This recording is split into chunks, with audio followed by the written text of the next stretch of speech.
बिस्मिल्लाहिर्रहमानिर्रहीम। मैं हूं सुल्तान ज़ैगम जाफ़री और मैं इल्म रोज़ के हवाले से आपको पढ़ाता हूं। तो इसके लिए आप मुझे यूट्यूब और फेसबुक पर फॉलो कर सकते हैं। तो आज हम सीखेंगे तख्ती क्या है। ये चूँकि एक मसला है कि तख्ती है क्या, तो जिन अहबाब को आखिर में मेरी वीडियो पसंद आए उनसे गुजारिश है कि वो चैनल को सब्सक्राइब करना ना भूलिएगा, क्योंकि इससे आपको आइंदा आने वाली न्यू वीडियोस जो हैं वो मिलती रहेंगी। तो आइए सीखते हैं कि तख्ती क्या है। तख्ती, ये जो लफ्ज़ तख्ती है, ये लफ्ज़ कता से निकला है, जिसके मानियों मुतालिब काटना या टुकड़े करना है।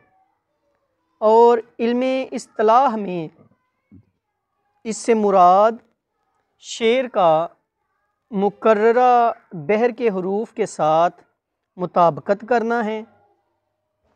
मसलन मुतहर्रक अल्फाज की जगह मुतहर्रक अल्फाज और साकिन अल्फाज की जगह साकिन अल्फाज का आना है।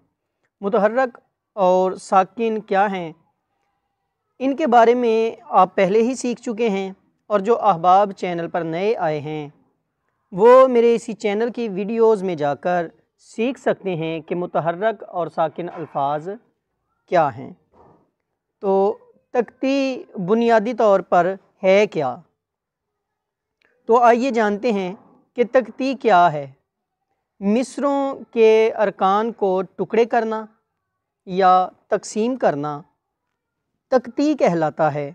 यानी जब किसी शेर की तख्ती मतलूब हो तो सबसे पहले ये देखना चाहिए कि इसके अल्फाज की तरतीब किन अरकान से मुमासलत रखती है, और फिर इन्हीं हरूफ को उसूलों के तहत इस्तेमाल करना तख्ती कहलाता है। मसलन गोरे देखे काले देखे, इस मिसरा की तख्ती कुछ इस तरह होगी, फेलुन फेलुन फेलुन फेलुन,